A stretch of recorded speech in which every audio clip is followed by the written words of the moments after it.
खूब अल्प समय भितर तैयारी हो जाउथबा अंडार ए रेसिपीटी खास करी रुटी परोटा सहित खावाई भारी बढ़िया लगे। आपण या बहुत शीघ्र बनई पारे। तेरे रेसिपीटी जदि आपन को भल लगे प्लीज लाइक करेंगे, वीडियोटी को निश्चय हाइप करदे। नमस्कार, आपण को काकुलिस क्वेश्चन को बहुत बहुत स्वागत।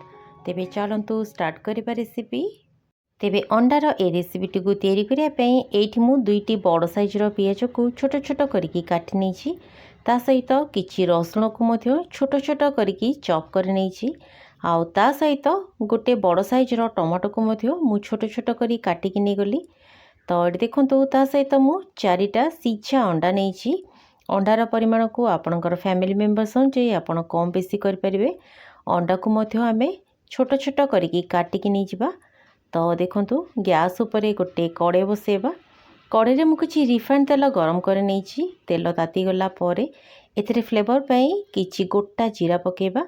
जीरा फुटीगला परे एथिरे में काटिक रखिथिबा रसुण पकेकी रसुण को जस्ट किछि सेकेंड पई भाजी नबा। तो देखंतु रसुण टिके भाजी गला परे एथिरे में छोट छोट करके काटिक रखिथिबा किछि अदा पकेबा। अदा को किछि समय भाजी देला परे एथिरे में कट्टा पियाज पकेबा। एठी मु दुईटी मीडियम साइजर कट्टा पियाज देइछि। पियाज को ए भलिया छोट छोट करके काटिकी नहीं जिवे। तो देखंतु पियाज को आमे जस्ट ट्रांसलूसेंट हैला पर्यंत भाजीबा। पियाज टिके भाजी गला परे एथिरे में कट्टा टमाटो पकेबा। टमाटो दे देला परे एथिरे में स्वाद अनुसार लूण दे दबा। तेबे दर्शक बंधु आपण माने ए वीडियोटी को केउ जगह देखुछंती निश्चय मते कमेंट जणेबे, जहा फल रे मु आपण को धन्यवाद दे परिबी। तो देखो दर्शक बंधु टमाटो को जस्ट 2 मिनिट भाजी देला परे एथिरे आमे आधा चम्मच हल्दी पाउडर दे दबा। ता सहित आपण जेतिकी राग खाइबे से अनुसार एथिरे लंका गुंड ऐड करिवे। आउ ता सहित एथिरे गोटे चम्मच धनिया पाउडर ऐड करिवे। तो देखंतु सबको बढ़िया भाव में मिक्स कर देइछि।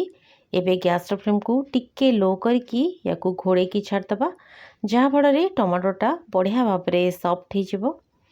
तो ये देखो दर्शक बंधु पाखापाखि 2-3 मिनिट पर मु कवर खोलिली। टमाटो बढ़िया भाव में सॉफ्ट हो गलानी। सबू मसला मसली मध्य बढ़िया भाव में भाजी गलानी।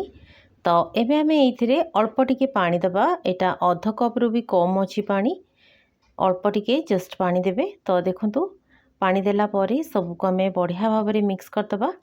तो यही समय एथिरे आधा चम्मच चिकेन मसला पाउडर आउ ता सहित बढ़िया टेस्ट पाई गोटे चम्मच टमाटो सॉस पकेबा। आउ ता सहित बढ़िया फ्लेवर पाई किछि गोलमरीचर गुंड ऐड करिबा।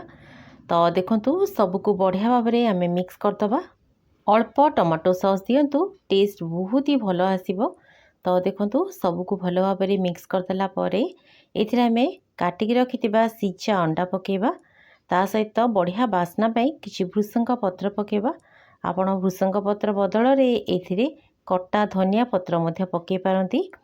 तो देखो दर्शक बंधु गैस फ्लेम को एई समय आमे मीडियम रे रखिबा। आउ सबको बढ़िया भाव में मिक्स करदबा। तेबे आपण सीझा अंडार भुर्जी जदि केबे बने नांती ताले एई भली भाव में ट्राई करंतु, देखिबे बहुत बढ़िया लागिबो। तो देखंतु सबको मिक्स करदेला परे मैं आपको घोड़े की पाखापाखि 2 मिनिट छाड़ देइथिली। 2 मिनिट पर आमे एथिरे बास्ना पाई किछि कट्टा कंचा लंका पकेबा। आपण याकू गरम गरम रुटी परोटा सहित खांतु, बहुत बढ़िया लागिबो। धन्यवाद।